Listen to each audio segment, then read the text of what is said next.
Boys and girls, this is the Undisputed Era. Adam Cole, Kyle O'Reilly. Hello, Steve. Hello, Larson. It's me, Dexter Loomis, NXT Superstar. So here's my shout out to the Going In Raw podcast. Clever name.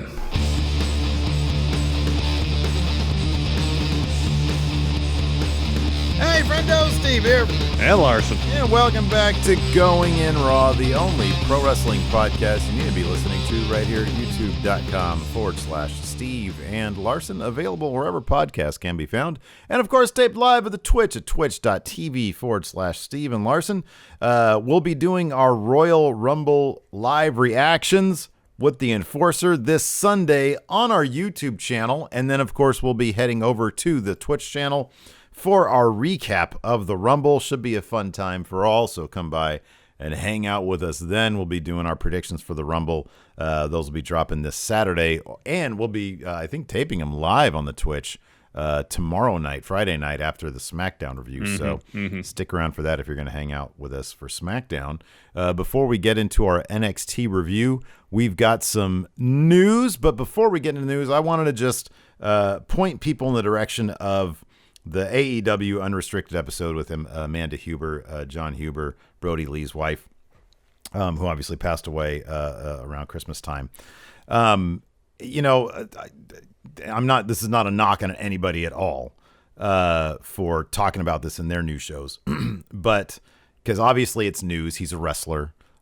He's also a human being with a family who's mourning him, and instead of sort of going over or recapping, what happened with his passing through her words, I would suggest go listen to her words, because what she went through, what the family went through, his experience, and how this all happened, she explains in detail, and it's a horrific, tragic, horrible thing to lose somebody in that manner, and to, sort of discuss it here on a show where we talk about wrestling and silliness.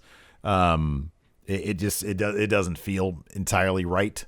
So, instead of talking about what happened to Brody Lee, we're just going to suggest that if you're curious about what happened, and apparently there's still some questions up in the air, go check out the latest AEW Unrestricted podcast with Amanda Huber, if you want that info. Instead of that, we're going to talk about, again, like I said, silliness in pro wrestling. Goldberg talking about wrestlers being soft. Larson, what's in the news? Oh, gosh, Bill. Why do you have to do this? So Goldberg appeared on After the Bell with Corey Graves and gave his thoughts on the statements made by The Undertaker during his appearance on the Joe Rogan podcast but a week ago about the wrestling business today being soft. These transcripts are from Fightful. This is what Bill had to say. I believe comparatively the business is soft.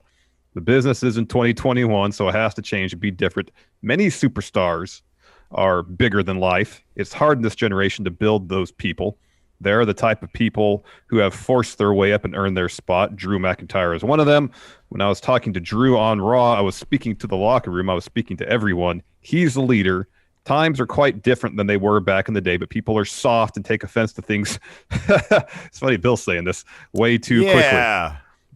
It gets better. Get thicker skin, boys and girls. That's all I can say. When legends come in and I was in the business, I was generally appreciative of the eyes they brought to our product. One day, those young kids will be in the position like me. Well, not the way WWE's going. And I hope karma comes back to bite them in the ass. What? What? It's disheartening. It really is. It breaks up the camaraderie between the guys and girls backstage. There's not much trust left. You can't confide people without them putting it on their social media. Is he just talking about Matt Riddle again? Yeah, he's got to, hey, Bill, get some thicker skin about Matt Riddle. Yeah, no kidding. That's all he talks about. I know. I hope karma bites him in the ass. Hey, sack up and name names, buddy. Like, if you're going to talk shit, what? And like you say, hey, it really breaks up the camaraderie between the boys and girls backstage. If you're going on podcasts and saying, hey, if you're in my position, I hope karma comes and bites you in the ass. Guess what? People in the backstage are probably not going to look too fondly upon you, old Bill. And here's another thing.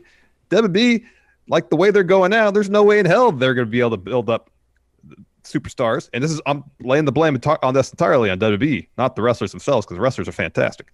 That the way WWE handles things, we say this all the time, they don't build new superstars. So in 20 years, when they need legends to come in to pop ratings, because creatively it still is, at least on Raw, garbage, like who are they going to turn to? Mm-hmm. They're going to bring out a 75-year-old Bill Goldberg? I wouldn't put it past him.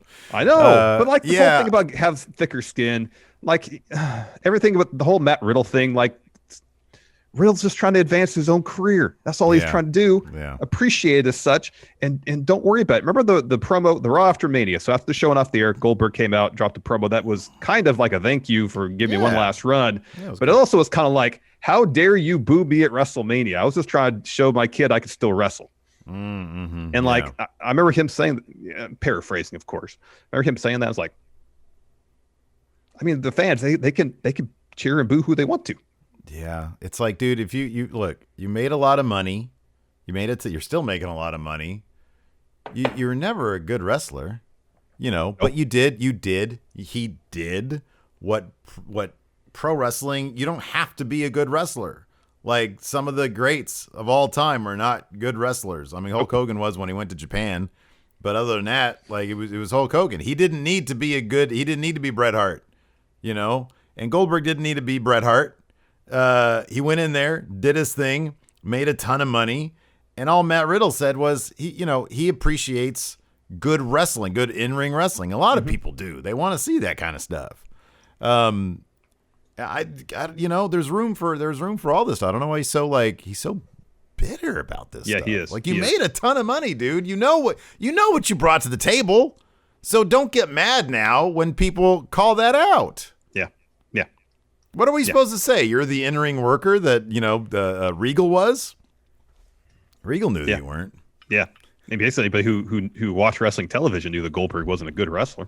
Yeah, he didn't have to be. I liked Goldberg. Jeff did. I know you didn't. No, I was never into the Goldberg thing. Yeah. Through it. He had, he had an amazing look. He had a great charisma about him. He came up with everybody. Look, you can roll your eyes at that, but how many other people were big jack dudes that just did not capture anybody's anything? Yeah. No, I didn't understand. capture the eye of anybody. You watch him versus Hogan at where was it, the Georgia Dome? Yeah. And everybody is just whipped up into a frenzy, It's like he had something. Was it for everybody? No, but it was for a hell of a lot of people. He had something. Why isn't that good enough? Why isn't that good enough? I know. For you to make your money. You did your thing. You're still doing your thing. Just make your money. You did your thing. Be content with your legacy in the business. And to go out there and talk trash about current wrestlers who, yes, the process is different. The atmosphere backstage is probably different. And I would, granted, I'm not back there. I don't know firsthand what the environment is like backstage. Based on the feeling I get watching the product, reading interviews, watching interviews, camaraderie doesn't seem to be an issue. In fact, it seems like more often than not, wrestlers, whether they get along or not, realize that working together is for the benefit of the product, as opposed to trying to constantly stab each other in the back, like we keep on hearing they did in the Attitude Era. Let me ask you something, Larson. But hold on, let me finish this thought, because I think a lot of them, for years, worked together in the independent ranks. So they all know each other. They've known each other for a long time. Now, let me ask you this. Goldberg just worked us into a shoot, man.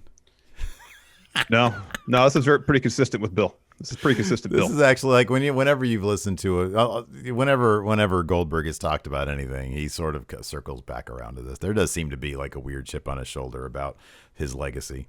But it also wouldn't. I mean, this dude, come on, he's on After the Bell with Corey Graves. Yeah, he's probably really speaking his actual mind here.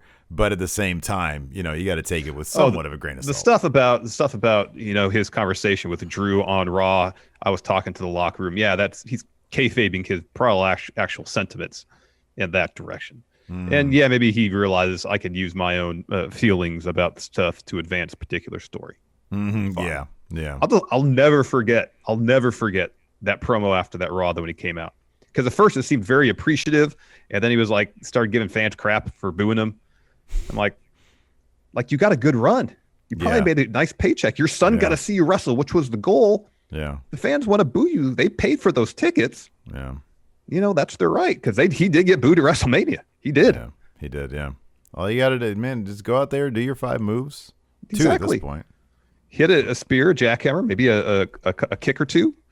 Yeah, he has a kick. He's got the kick, too. It's right. It's moves, you're right, yeah. Yeah. And I'm just thinking about, he's kicked somebody in the head kind of hard once. Oh, yeah, You go out there, do your job, collect your paycheck. Say thanks for giving me the chance to show my son I can wrestle again. I'll see you later. Hey, who's got a stronger kick, Goldberg or LP's loaded boot, his red sock? Well, as we've seen, Goldberg doesn't need to load his boot. Oh, man. Anyways, let's move on to some happier news. We got a huge NXT signing. This is and exciting. this is sort of this has been, I don't know if you want to say rumored or not, but the WWE and there have been Meiko rumblings for a while. This was going to happen. Exactly. Yeah, rumblings. Thank you. Meiko Satomura, legend, has signed a contract now with WWE. This was from Yahoo Sports Japan. Yeah, if you read these quotes, these are just from Google, like the article Google translated. So Lugal. That's not always the most accurate translation. Just want to put that out there. Sure. But this is pretty basic stuff. Notes that Satomura is currently participating in WWE UK and will be staying in London, where the organization's training center is located, from the 6th of this month. I think somebody noted, and I don't want to give any spoilers because this is like just happened. Yeah. But she might have already made her on-screen debut. There's a well, I don't know about in ring, I don't know, but again, if you don't want to hear it, hit like mute for the next 10 seconds or something. There was a video package that ran on NXT UK confirming that she's coming to NXT UK. And didn't so she it's been confirmed. Has she challenged the champion currently? That I don't know. I thought I saw somebody in chat say that maybe somebody can clarify exactly what was in the package. But the package was just people talking her up. Some footage from the May. I watched the video package. Oh, okay. While we were waiting in the waiting room. Okay, cool. And yeah, it was just talking up her legend status, her bona fides, saying that she was coming to NXT UK. There was some footage from her in Mae Young Classic. The second one that she was in was awesome and some other footage from other promotions. That's awesome. That's really cool. I'm looking forward to it, man. I've been watching NXT UK lately. I really enjoy it. So I'll bring some more info on the latest UK episode tomorrow on News Brief. Let's go ahead and hop right into our NXT review now that we're done with the news. And let's see here. What's the biggest takeaway here? I don't know. Finn Balor joined Undisputed Era. There you go. That'll probably be the thumbnail right there. Because there was Undisputed Era. Yeah, so at the conclusion of the main event, which saw Kyle O'Reilly tap out Danny Burch because of heel hook, Peter Dunne comes out. The three of them attack Kyle O'Reilly and Finn Balor. Undisputed Era members Roderick Strong, Adam Cole come in to make the save, clear the ring of the heels. And so there's this great shot where you have the members of Undisputed Era all in a line, where you have Cole, Strong, and the little space, and then Kyle. And so Finn is like 3 paces behind the Undisputed Era guys, and then he steps up so they're all in line. And they all kind of realize what's happening, and Cole and Strong look over, and Kyle look over, and Finn just does his head shake thing to them. Yeah. And then backs away and gets out of the ring. Yeah. I don't know if they're teasing or just kind of flirting with the idea of maybe doing some sort of alliance between the 4 of them to take on Lorcan, Burch, Peter Dunne, and I don't know, Pat McAfee again. I don't know. Yeah, Pat McAfee is like the Pat McAfee group again. Is that what it is? Or there was a package earlier in the day or in the episode for another 4-man group, 3 of which we know are in NXT, one of which is the champion over in UK. Yeah, were they alluding to Walter coming to NXT? Because it kind of felt that way. It definitely felt that way. It's sort of like a reintroduction of Imperium proper with Walter. Alexander Wolf saying, dude, maybe I'll put Walter in the thing. I freaking love Walter, man. Walter is phenomenal. So great. He's so great. You're not me. So yeah, it seems like the entirety of Imperium, and that's, I don't know. I was trying to think in my head, okay, we just did War Games, so it's not going to be like Imperium versus the Finn Disputed Era. I'll put this out there. They might do a Worlds Collide thing again. Yeah, that was the other thought I had. Because they referenced that in this Imperium video package that a year ago they had their match against Undisputed Era at Worlds Collide, and I believe it's the thing where it was Eichner and Bartel saying, "Hey, we've been here, we've won the tag titles." Wolf says, "I'm here now." Yeah, Walter's been holding it down. NXT UK as the champion, but I don't know. It just felt like because the general idea was like, "Hey, when we are together, we are the strongest." Yeah. And so if Alexander Wolf's there and Bartel's there and Eichner's at NXT Prime, and if they want to be at their strongest, then Walter's got to join them. I forgot about this too. Frederick the Dino says, "I wonder if they're going to come back around to Finn versus Walter." It makes total sense because that was in the plans before pandemic. Absolutely, good point. And that it sort of also coincides with Kyle O'Reilly wanting to keep his eyes on the NXT title. And them elevating him as sort of the main guy in Undisputed Era. So, I think matches like we saw last night where he gets the win, tapping out Danny Burch, I think it was. Yep. Is sort of chipping away at that idea as well. So we'll see where all that collides. There's a lot of sort of pieces in place for the main title scene.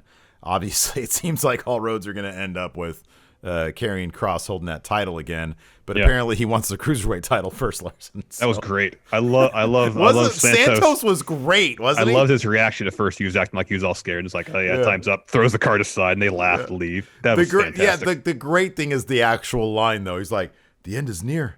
The end is near. Happy hour ends at 10. We gotta go." He said happy hour. These cheap bastards stick around. They need happy hour. Oh, that's so good. To get their load on. He was great.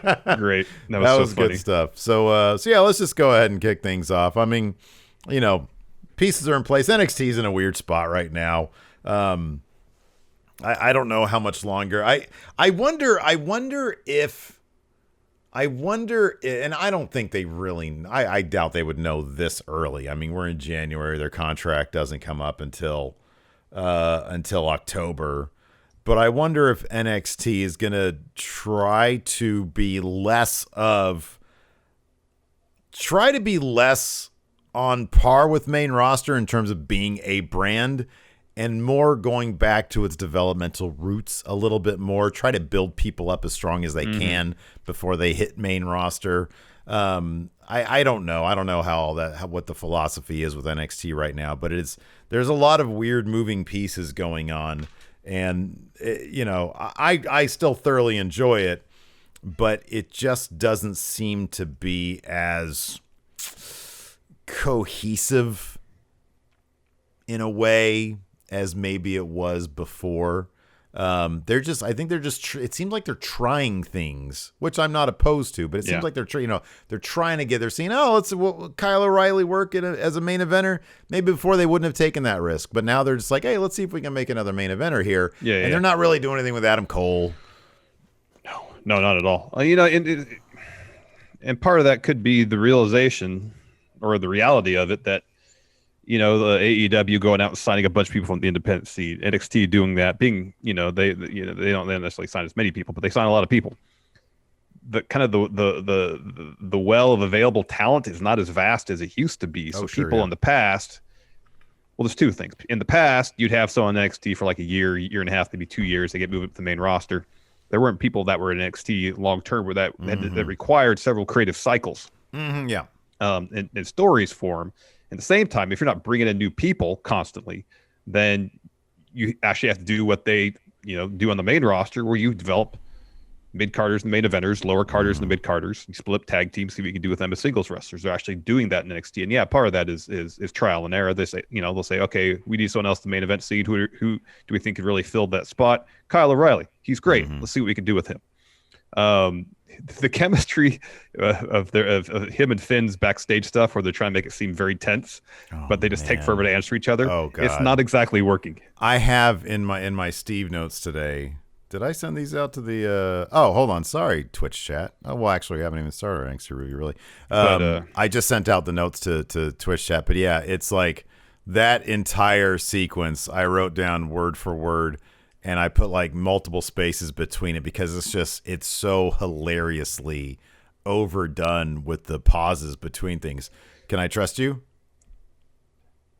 What do you think? Part of the problem too is that this segment, I remember if the last one's the same way, it was done entirely in profile, so you don't even really get good reactions from them listening to each other, mulling it over, looking for hidden subtext in the other's words. We don't get that because it's just one static shot in profile, and so you don't really get the reaction, the expressions that would probably really sell the idea. There's a lot of tension between the two of them. Long pauses work best like that. When they did the Finn Balor, Kyle O'Reilly sit down thing, when they had the cameras over the shoulder and they edited it together, works much better. It works a lot better because you think about that kind of language, that kind of performance works cinematically. Yeah. But it doesn't make a lot of sense. I can't tell the last time you and I were not often tense around each other. But like, if I've been tense with somebody, I don't say, "Hey, are you ready?" What do you think? But first, if we're going to do this, we have to do it like this to really sell it. We have to turn it this way. Am I facing the right way? No. Oh, all right, facing the edge of the frame. So if I do this, see, because if I look at the camera, look towards you, you can see my reactions. But the thing is, no, I'm doing it wrong. The thing is, what I'm trying to illustrate is like you and I, as we're here on this podcast, we're having like a real conversation. We're like actually talking to each other, right? But if things got tense between us, it wouldn't be like line and then 10 seconds of nothing and then a line. I don't know. Now we're just getting into acting class. Let's get. But I'll just add this. Okay. I've been in conversations where there's some heaviness in the air, some tension in the air. Yeah. And there is a lot of awkward pauses because someone will say a handful of words and you're like, all right, what are they really trying to tell me, Yeah, you try to understand how to best respond. But yes. I didn't really get that from these guys. No, that's my point. That's my point. I think part of that is approach, presentation, maybe part of it is performance, where maybe they go to him and say, all right, he's going to say something, but like be really slow about your responses, take your time without explaining why. Yeah, I wonder if they're literal with if it's like in acting parlance, like line readings, like, hey, be really slow, as opposed to, I really want you to soak it in, because those are two different things. Like one thing, you're just telling them, okay, stop talking for a while. The other thing you're saying, what would it be like if you're really internalizing this? If you internalize this and you're trying to parse what they're actually trying to say to you beyond the words that actually come out of their mouth. Gary MacArthur said someone should just yell, line! I know. You can tell I've been watching Barry because now everything's about acting. Oh, yeah, I know. It's, man, the LA aspect of that is for people who lived in LA for like a decade. I will say this. For some reason, watching this show really makes me wish I'd taken at least one acting class when I went to film school. I agree.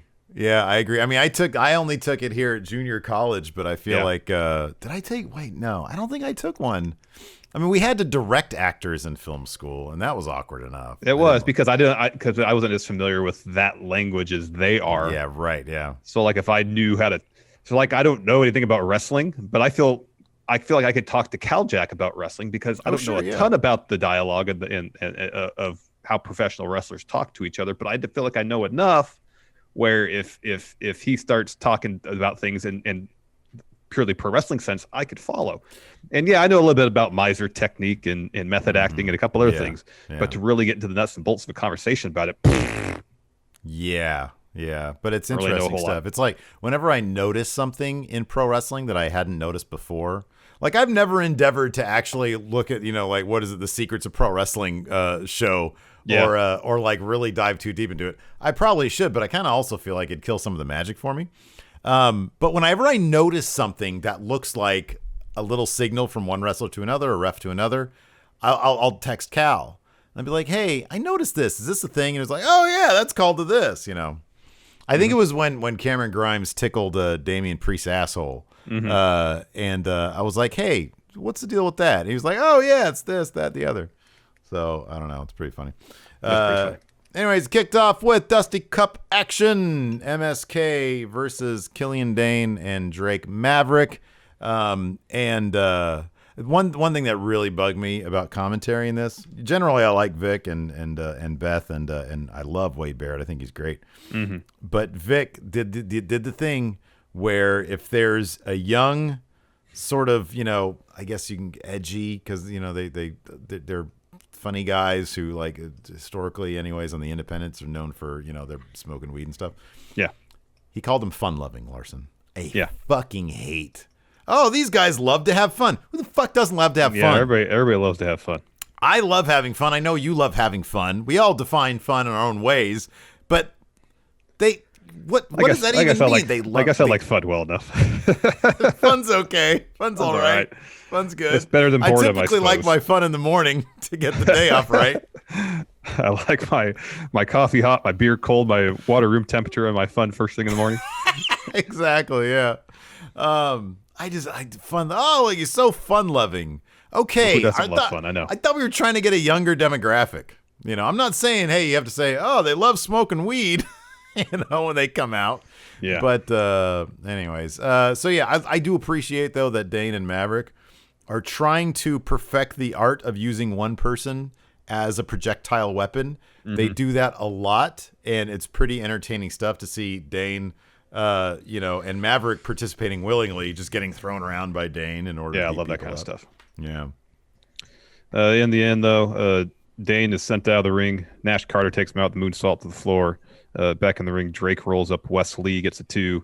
Carter gets tagged back in. MSK hit their finish to get the W. They advance to the semifinals. And we'll face the winner of Legado and Lucha House Party.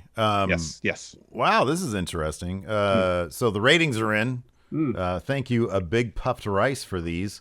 So AEW 734,000, sixth in the demo with 0.29, and then NXT only 14,000 behind in total viewership, 720,000, 24th in the demo with a 0.21. It's funny how like such a seemingly small amount of that demo number, and the actual number is a huge difference in the rankings. Yeah, it's such a huge difference. Yeah, to get from 6th to 24th is only a 0.08 difference. 24th is pretty good for NXT. Usually they're 50th or like below. That. Yeah. So, they usually do terrible with the younger demo. That's a pretty good number. And AEW had like a lot of buzz behind it this week. Was there anything? What was there any sports or anything on last night? Who knows? Not that I know of. Who knows? Anyways, after that, Papa Dunn drops Burch and Lorcan off of the Capitol Wrestling Center in his Tells them Ford have a good Edge. day, huh? Yeah, says, all right, kids, have a good day. I'm like, okay, what time are you going to pick me up? And then Burch starts screaming at the camera that they've arrived. After that, we had this really goofy interview with Curt Stallion being interviewed by Mackenzie. He's going to be my new favorite dude. It's him and Austin Theory are my favorite Dirk Digglers right now. Because, like, he's talking all these, like, super pro wrestling things. Like, he talks about making towns. And I don't know if he was slipping in and out of like a Texas accent through this whole thing, because sometimes I kind of heard a Texas accent, and sometimes I didn't. But then sometimes I didn't. I was like, because you know me, I'm always on the lookout for a new accent I can impersonate. Yeah. But he talked about making towns, shooting stars up in the sky. The road represents my life, and he kind of sounded like I thought he sounded like a Rookie Funhouse. And he says, all we could do now is put a rocket pack on my back so the Lone Star can be a superstar. Miss Mackenzie. He calls him Miss Mackenzie. Yeah. This is goofy as fuck, man. Yeah, and then he got beat up by, he thought Legado later. Yeah. Regal's reaction, that was pretty great. It was awesome. He was hot. He was mad. He was on fire, man. He's happy to be out of that weird iPad dimension he was existing. Yeah, he was like the iPad Phantom Zone he was stuck in for a while, huh?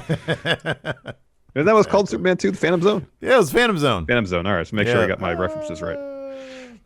Next, we had a Women's Dusty Classic match. Aaliyah and Jessie Kamea taking on Dakota Kai and Raquel Gonzalez. It's a pretty simple formula in this match. Whenever Raquel Gonzalez was in the ring, her and Dakota Kai were doing really well. When Dakota got tagged in, she would lose their advantage. You got to give it up to Dakota for sort of ceding all the good stuff to Raquel.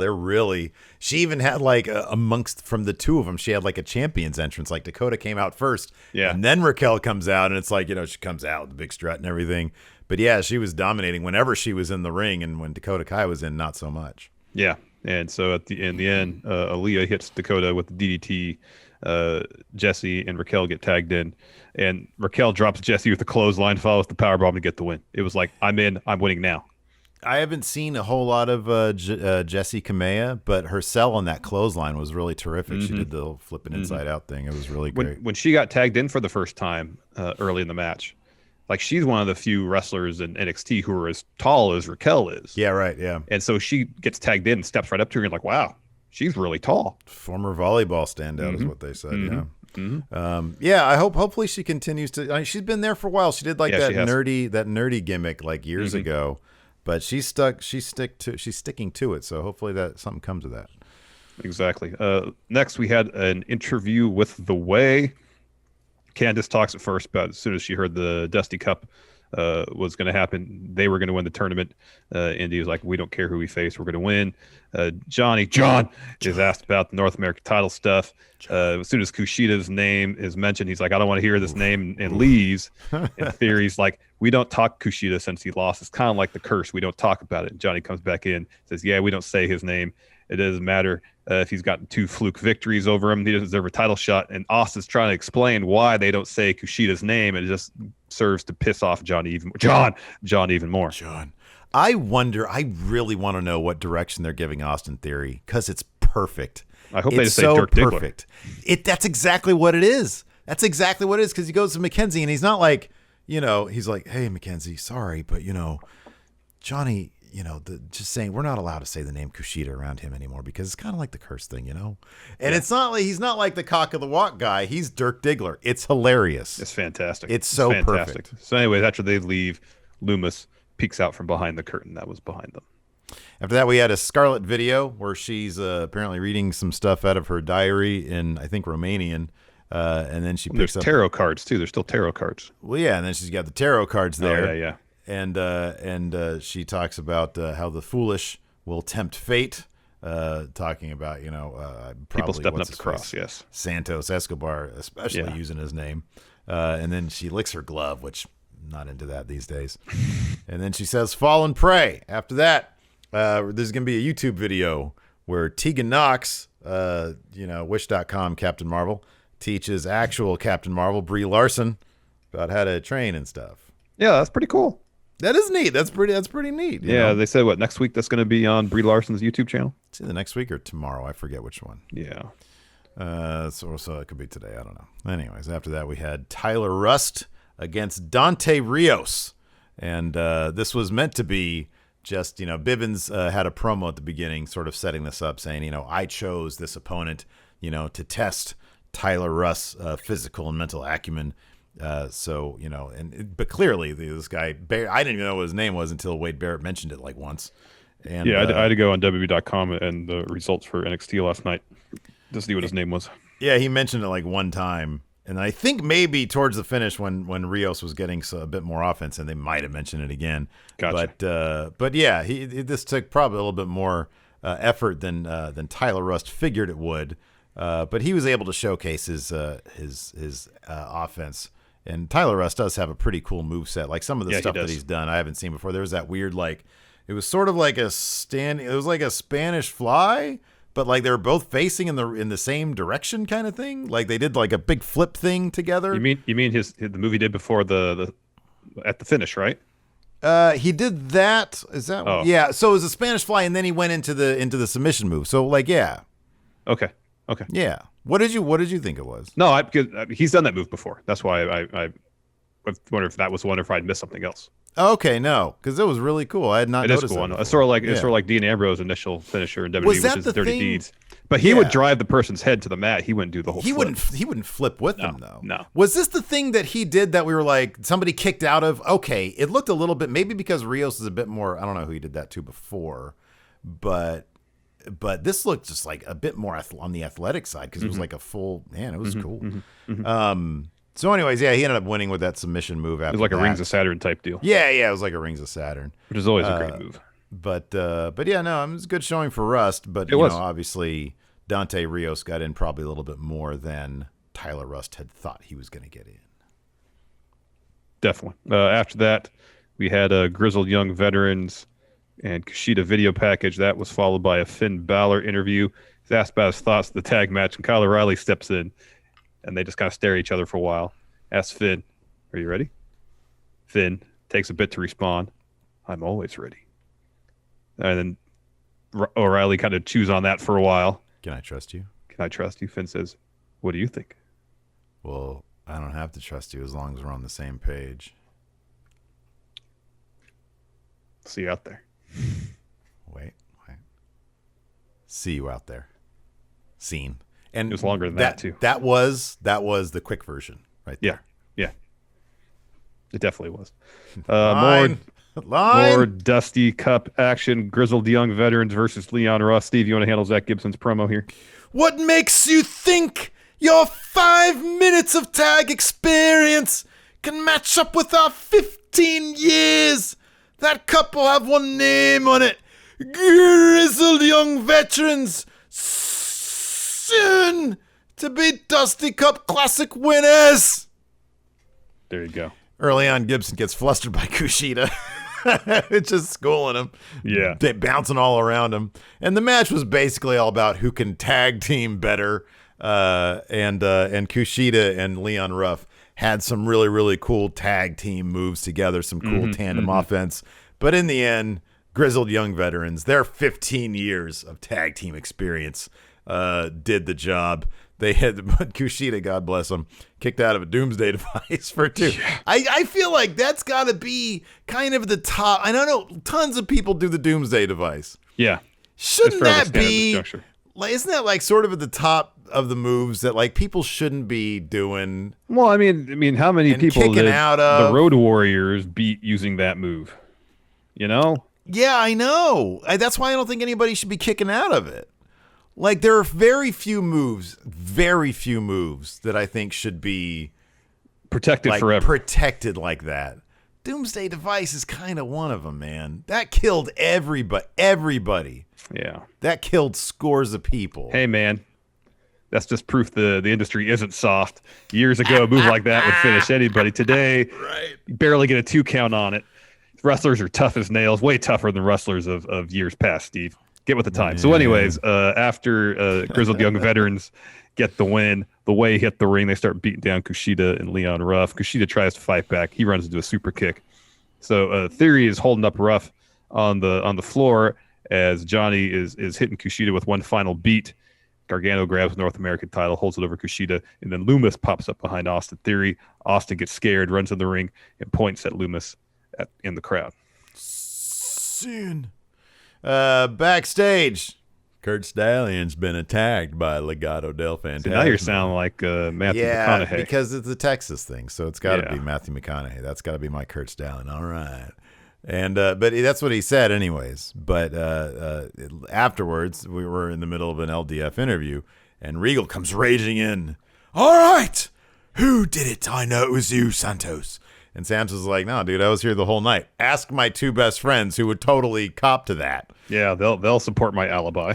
They'll truthfully tell you where I was. Regal says, all right, fine. But you will defend next week. And then he leaves. And Santos looked all concerned when Regal was talking to him. As soon as he leaves, he starts giggling. Yeah. And then he looks down and he sees a tarot card on his duffel bag. And he freaks out. And he hands it over to Joaquin. And he's like, I don't want that. I don't want to touch it. Is like, I don't want that. Says something in Spanish, I think. And then he gives it back to Santos. And Santos is like, the end is near. The end is near. And then he laughs and he says, happy hour is going to end soon. Come on, let's get going. Come on, we get going. TikTok. Yeah, he said TikTok all dismissively. It was so great how dismissive he was of the whole thing. He's going to get destroyed by Karrion Kross, however. Hopefully they have a good technical match. You got to watch the rest of that Karrion Kross Thatcher match from FSW. Okay, but why though? He doesn't wrestle like that in NXT. I know, it's a bummer. It's also interesting watching Kross work babyface, because he's working babyface that whole match. There was one point towards the end where he's getting his arm wrecked by Thatcher, and he rolls outside, and there's like a doctor and other people saying, "Oh, we got to stop. Your arm's too compromised." Like, no, get away. I want to finish the match. Oh wow, total babyface. Yeah. I think he was the champion at the time. That's why. After that, anyways, Toni Storm promo. She says, when I want something, I don't wait my turn. I make it happen. She talks about taking the NXT UK women's title from Rhea, winning the Mae Young Classic at EO's expense.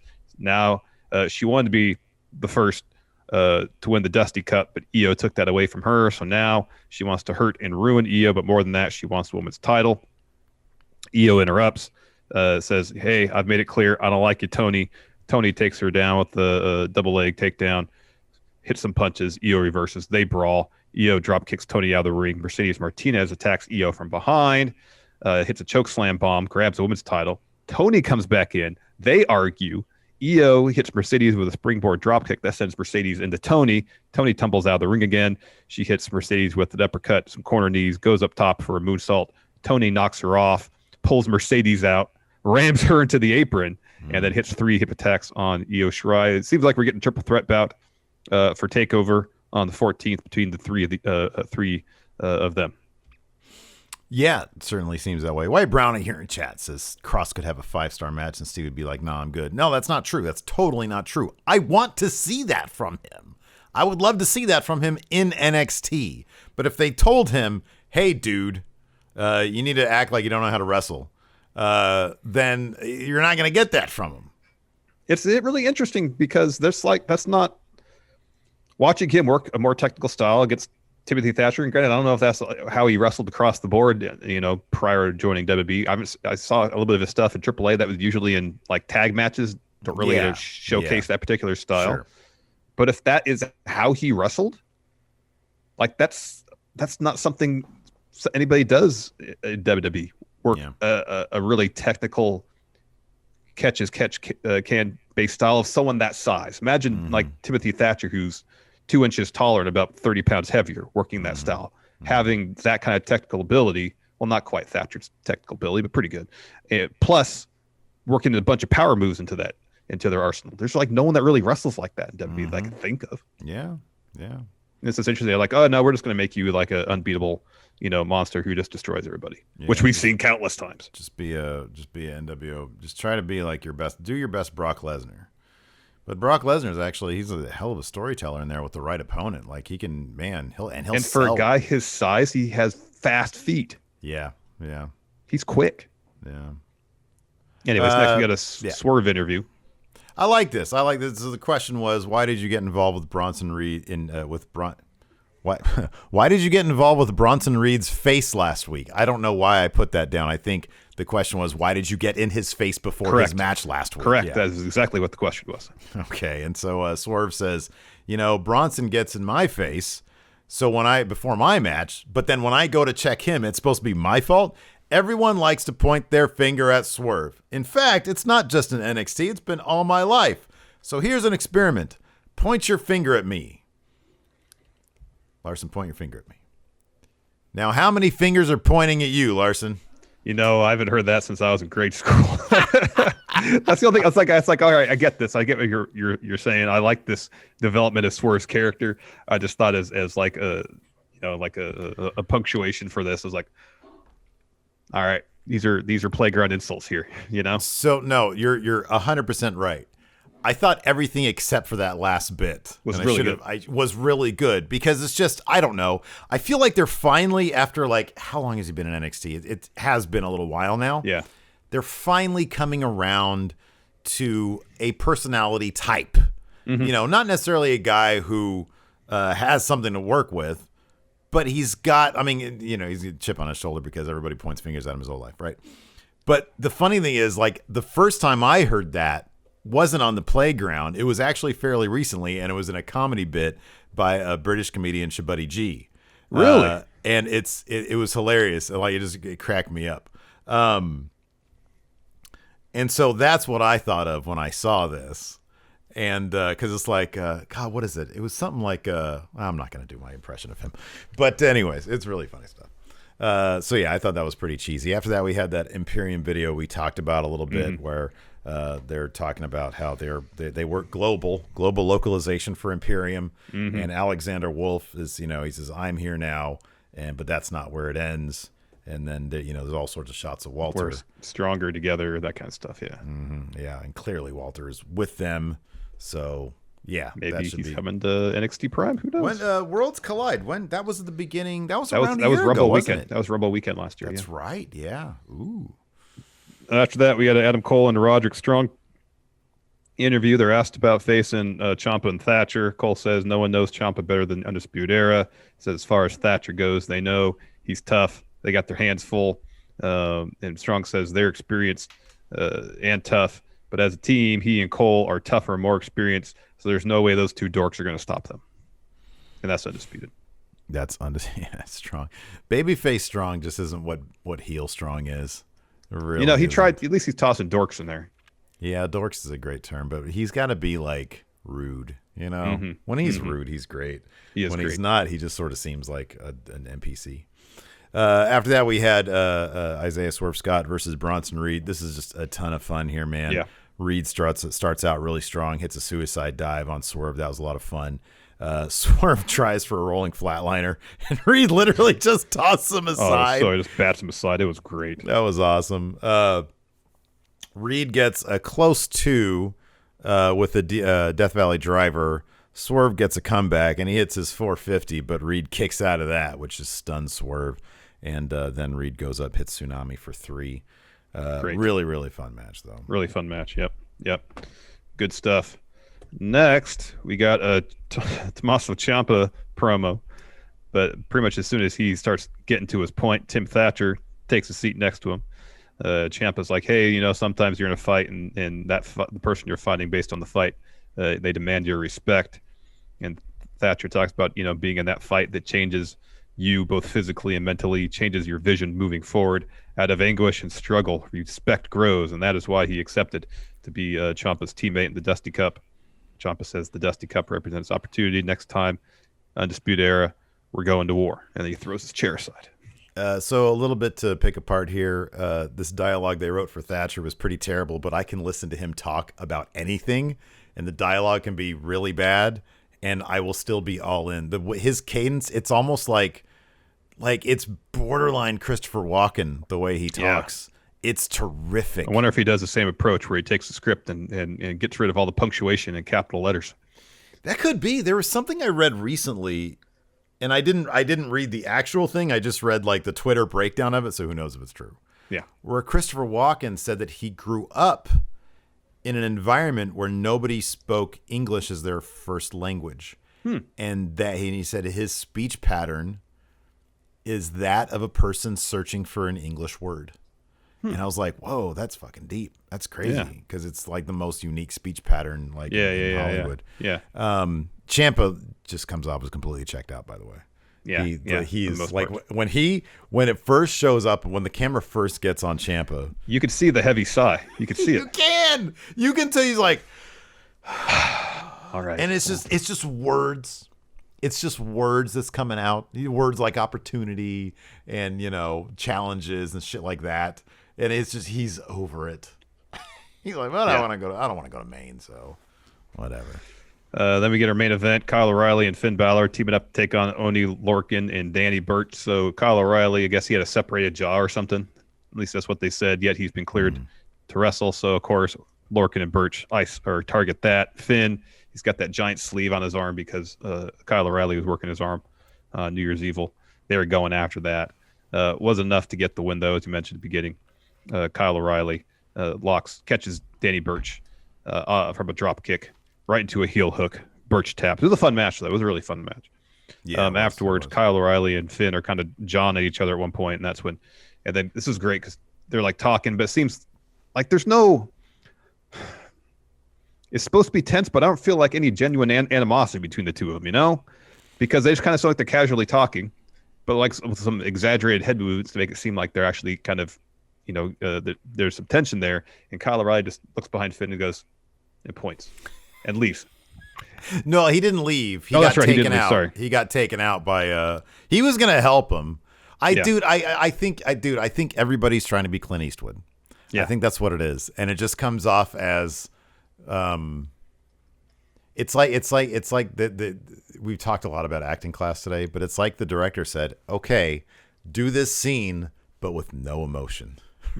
And so it just comes off as like an acting exercise. Part of the problem, though, is in NXT, and it's something they've had to deal with for a while, and it's not like they have generic smiling baby face. Yeah. They feel like they have too many characters that want to be badasses and just badasses, Kyle O'Reilly is great when he can be the guy who's being sarcastic and playing air guitar and making like taking verbal jabs at people.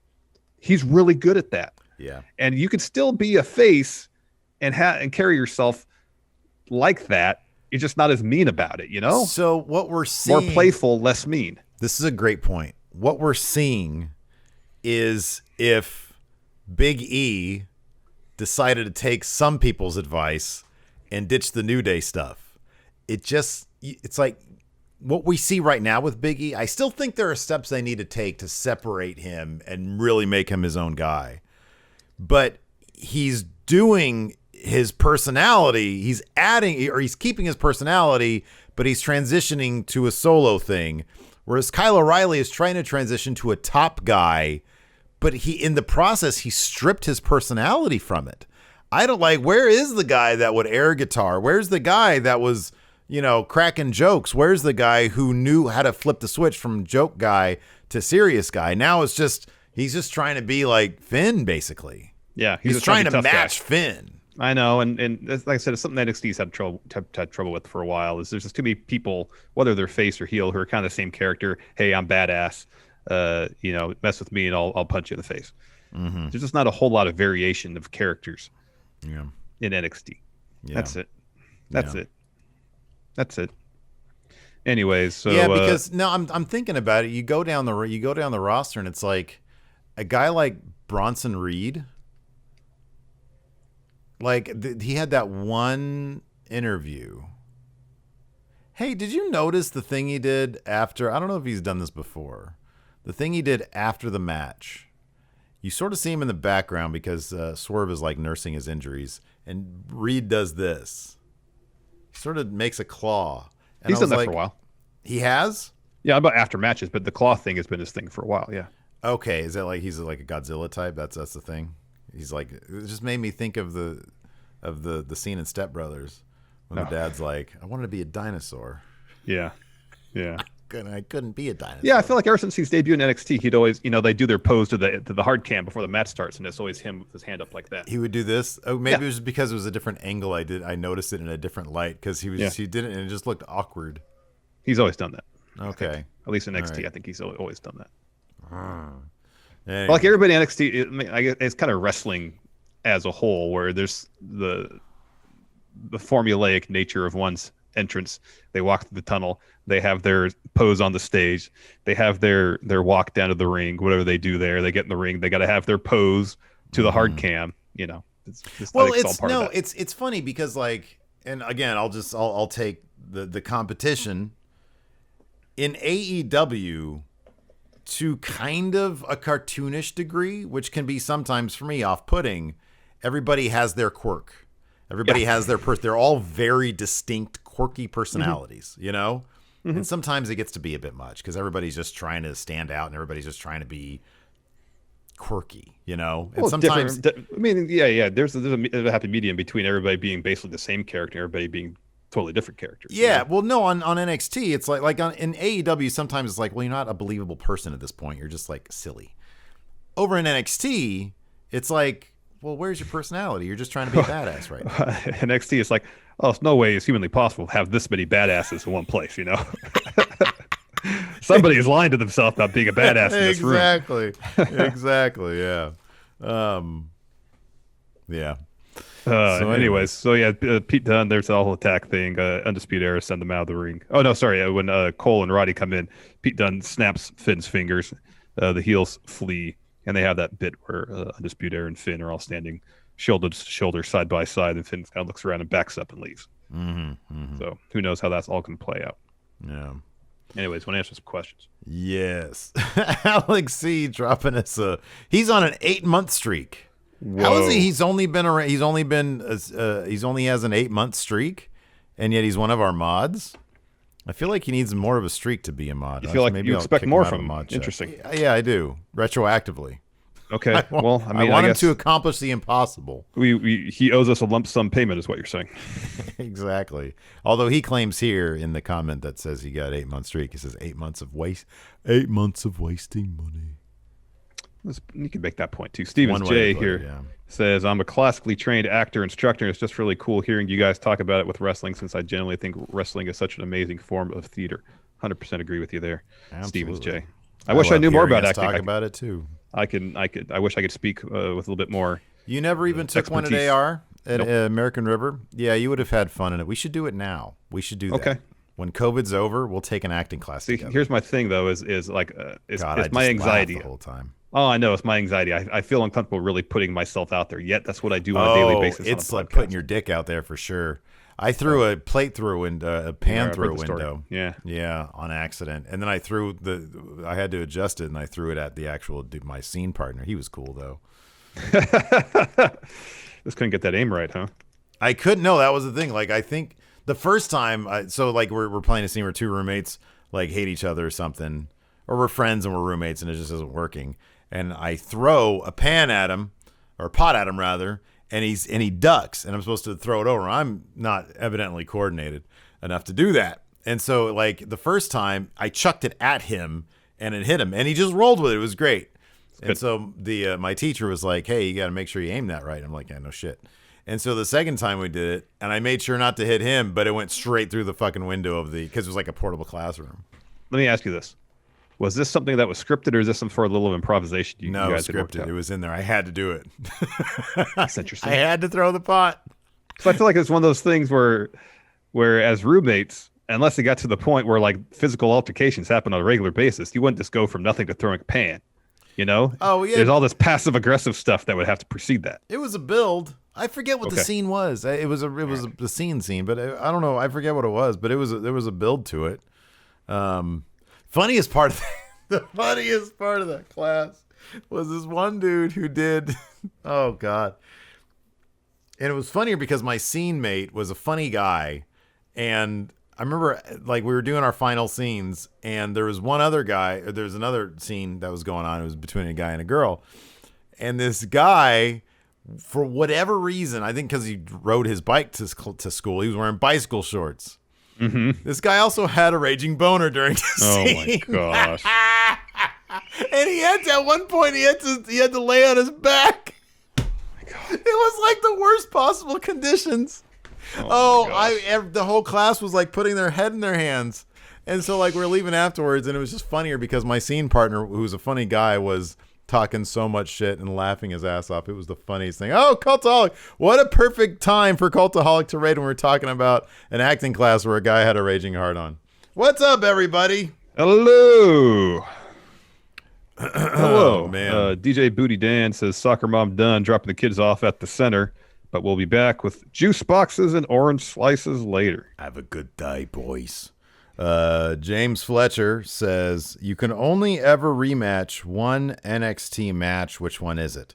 Sami Zayn versus Shinsuke Nakamura. That's what I'd rematch."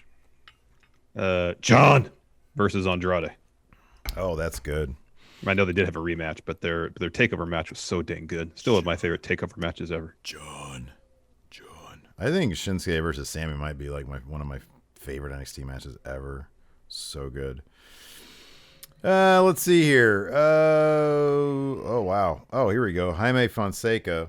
Who goes over in a Dusty Classic tag match? Larson and Luchando or Steve and Hilton? You and Hilton historically have had a more contentious relationship than me and Hilton. Mm-hmm. So I feel like me and Hilton would be on the same page. But Luchando's a real wrestler, though. That's a good point. But he is Luchando's Hilton. a real wrestler. But he is No, Hilton, he's though. Luchando. I know what you're talking about. He's Luchando. So you're saying that there are four people, one guy's an actual wrestler, that team has The upper hand, yeah. Okay. Do you have the same contentious relationship with Luchando as you do Hilton, given that Luchando is Hilton? But he's a wrestler. They're though. not the same person. But no, we don't get along great. But we probably get along better than Hilton and I do. Tell Sam thank you very much if Sam's around. Thank you, Sam. Oh, We yes, love thank you. you, Sam. We love you. We love you. Broken wheelchair. Everyone seems to do super kicks now to the point it's nothing anymore compared to when HBK was doing sweet chin music. Yeah, it's another finish that should be protected at all costs. Yeah, that one I don't really care. It's just no, and that's not even true because back in like 98, 99, when 97 maybe, when Saturn and Glacier had their super kick feud, Yeah. it's just a simple standing sidekick. Yeah, cryonic kick. That's what Glacier called it. He had a great entrance, though. Diehard Homer, what do you think Brett's thoughts on Taker and Goldberg's comments are? Well, Brett would counter anything Goldberg would say. No, I don't think they're too soft. I don't think they're soft enough. You know. Well, what does Goldberg know? Doesn't even know how to hit a kick correctly. You know, he concussed me. You know. What does he know? White Brownie, this is from Meltzer. It says quarters will be interesting, and as AEW NXT competition was closest in a while, I'm guessing this is a tweet from old Dave. Looks like about 80,000 18 to 49 viewers who had been watching AEW switched to NXT last night. They must have heard that MSK loves fun. Yeah. And there's nothing that people between 18 and 49 love more than fun. Nothing they love more than fun. I love fun. And I'm like but, 7 years away from being out of that demo. I know, but I feel like since I'm getting close to that age, I don't love fun as much as I used to. Right, yeah, it's kind of crazy. Once you get closer to 49, the less fun you enjoy. Yeah, you truly do. And once you cross 49, you actually resent fun. Yeah. And those who have fun. I appreciate misery once I'm 50 years old. Alex Foster is asking me to do another Grizzled Young Veteran promo. I'm good for that once in a show. Zach Gibson, he really his promos. It's interesting. Really all the voices that taxed you so. Zach Gibson. You know what it is too, because it's not very good, but I give it my all. No, I think it's pretty good, man. Yeah, it's for me. I'm self-conscious about the actual Liverpudlian accent part of it. The whisper yelling part isn't difficult. It's getting the accent, and I'm not good at, and I'm self-conscious about it. Understood. Let's see here. Mr. Sinister, what 5 male and female NXT superstars would you like to see in the Royal Rumble? Dude, let's do 3. Other than Damian Priest and Rhea Ripley, because of course, there's a pretty good chance they're in limbo. 3 in both the men and women's Rumble, or just 3 period? 3 for each. Bronson Reed. Yeah. Kona Reeves. Mm-hmm. And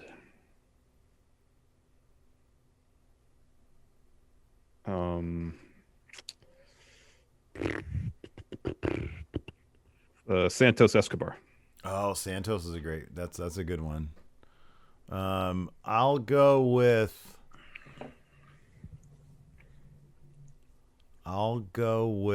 Dexter Lumis. I think that dude is sort of ready for Maine. I'd like to see what SmackDown could do with Dexter Lumis. I don't know if WWE's ever going to figure out Dexter Lumis. Like more like to give him a bigger ceiling than he has right now. Yeah, I don't know either. I mean, so long as he's a babyface, no. You make him a heel, then you can go places. Yeah, right. Cross, and hopefully he'll just stay on main roster. And then I think Ciampa would be fun. Ciampa did Survivor Series, but he's never been in the Rumble. I don't believe he's been in the Rumble yet. No, as far on the women's Rumble, Raquel Gonzalez. Dude, yeah, like just pick 3 and you can't go wrong. You know. Yeah. Io, give me Raquel. Yeah, Io would be good. And give me Candice was in the Rumble at one point. Mm-hmm. I think she was in last year or the year before. She got dumped by Bianca. Yeah, I remember that. They replayed that recently.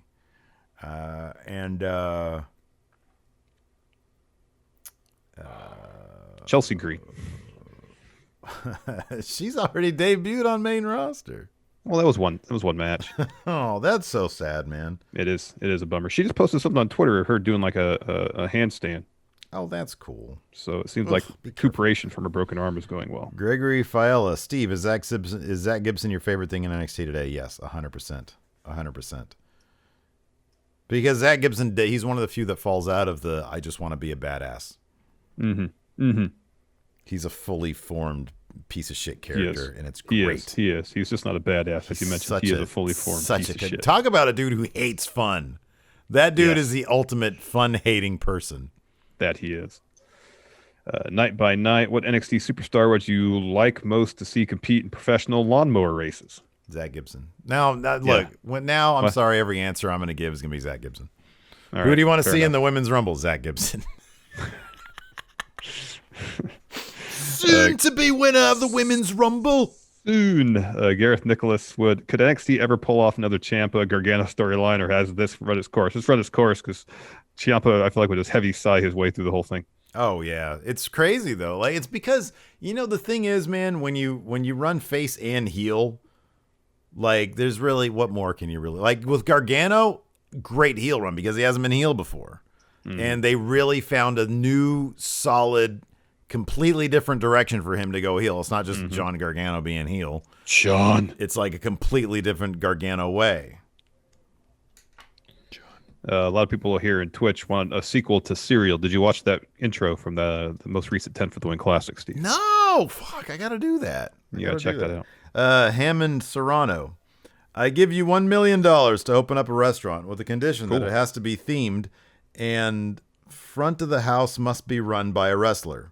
All right. What are your choices? He says his is Massive Beef, a steakhouse run by Rhea and Raquel as front of house. What is, I guess, front of house? That's like front of house. Like, so back of the house, I believe, is like the kitchen. And oh, such. Okay. So whoever's running the dining room. Greeting you. Okay. The dining room. Yeah.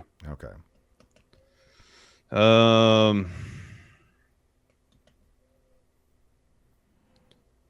It would be a Taste of Liverpool. Oh, good. Front of house, run by, of course, Gibson and Drake. Okay. But Drake would never talk. Yeah, maybe he should run the kitchen though. Yeah, he'd run the kitchen. He just glares at people when they don't do the. He's like Gordon Ramsay, but doesn't talk. Not exactly. We've got potatoes. Okay. I'll do all eat wrestling. Oh, that's good. That's good. Who'd run front of house? Oh, Matt Hardy would run front of house. That's good. That's good. I like that. He puts like in the place where it's like a standard gratuity. It's like 50%. Yeah, exactly. Where's the 20%? No, it's just 50%. No, here it's minimum 50%. Yeah. But our party is only 2 people. It's not even a party of 8. Here it's minimum 50% gratuity. That's good. Garrett says softball Sid subs. Softball Sid subs. That's great. Crossface. Hold on, wait. Sorry, some of these chat suggestions are great. Hugh Longheavy says unnamed restaurant by Loomis. And then Gary MacArthur adds Loomis running a place that just serves rare steak. You just walk in, Loomis comes over, plunks down a steak on your napkin. That's barely been seared on the outside. That's good. That's good. That's good. Dangam Q asked, does NXT need some wacky characters? There are a lot of great wrestlers in NXT, but not a lot of wacky characters. Like Dexter Loomis in NXT is a wacky character. They were going down that number one. You know who is noticeable with his absence, and that's Cameron Grimes. That dude is a character. He's not just trying to be a badass. He's a wacky character. The D pushing of what's his face, the Robert Stone brand. I thought that phase of NXT when they were kind of main rostering it up a little bit, I thought that was great. I thought they were doing some cool stuff with some colorful characters, you know. John, he's a wacky character. Austin Theory, wacky character. Yeah, he's a wacky character. Shotzi's great. She wasn't around this week. Yeah. Rocco says, imagine the show Barry, but with Gibson as the main character. Oh, that'd be great. Anything with Gibson. How about, that's what I want to see, Matlock, but instead of Matlock, it's Zach Gibson. There you go. Jonathan says Vince should book Cross on Maine as the fun TikTok guy because that's what kids like to do for fun. Every week he's got to do dance. Yeah.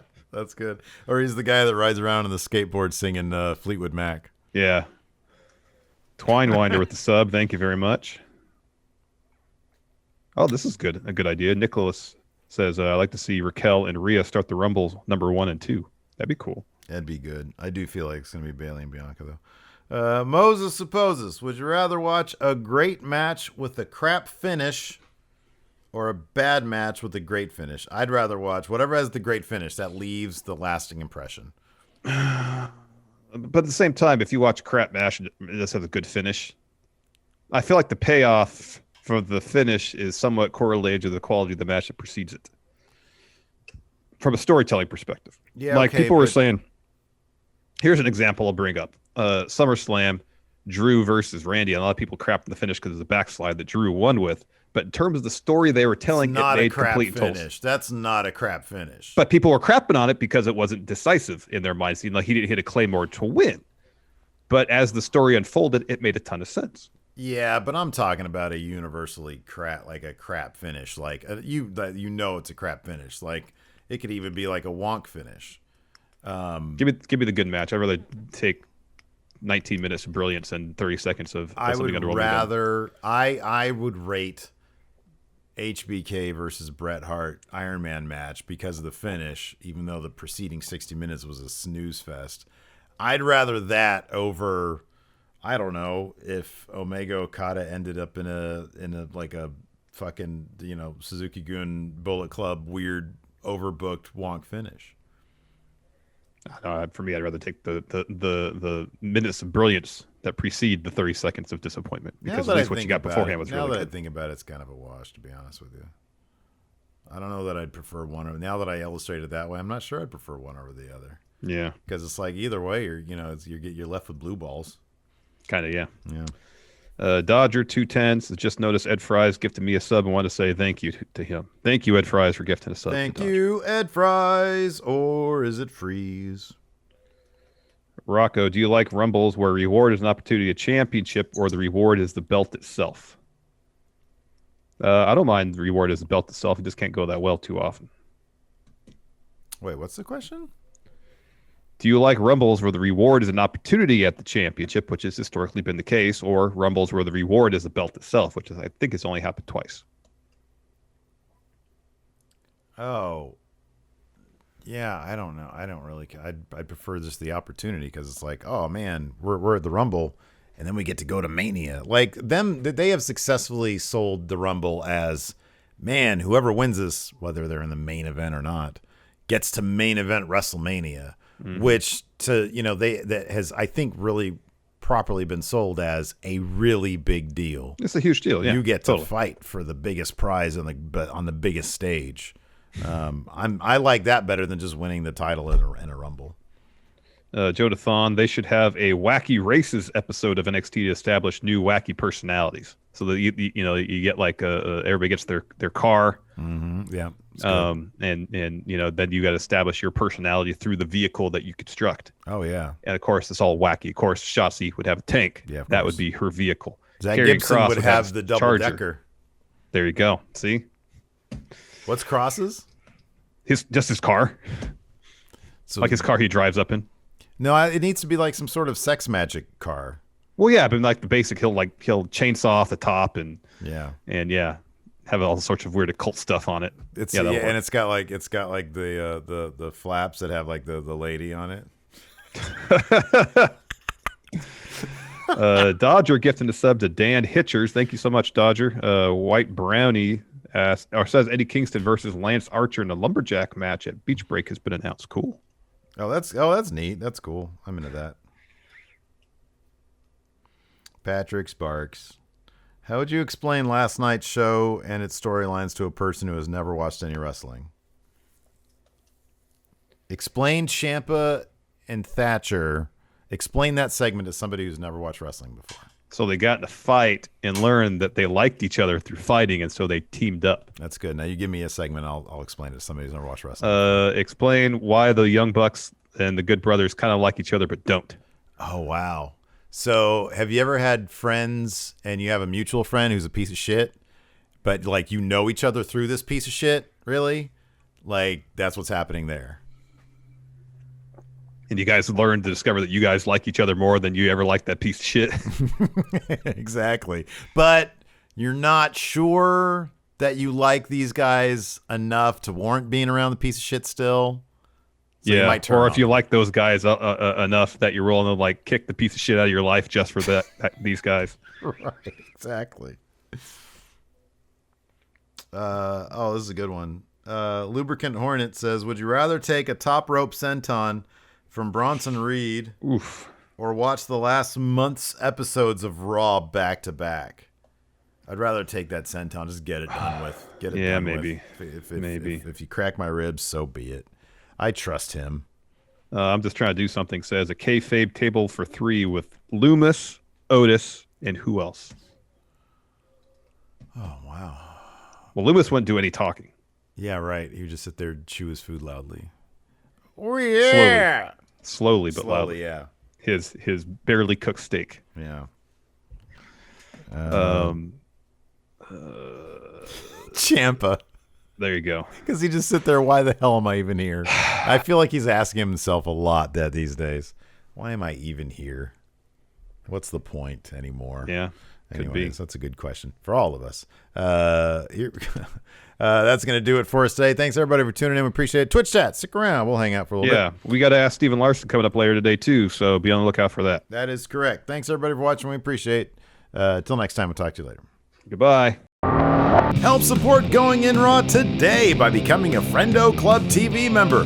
You'll get access to new bonus episodes every week, including Friendo Club Arcade, Live Power Rank, Vintage 10 for the Wins, and Ask Steven Larson. Get access to Friendo Club TV today by becoming a $5 and up patron at patreon.com/Steven Larson, by throwing us a sub at twitch.tv/Steven Larson, or by clicking join at youtube.com/Steven Larson.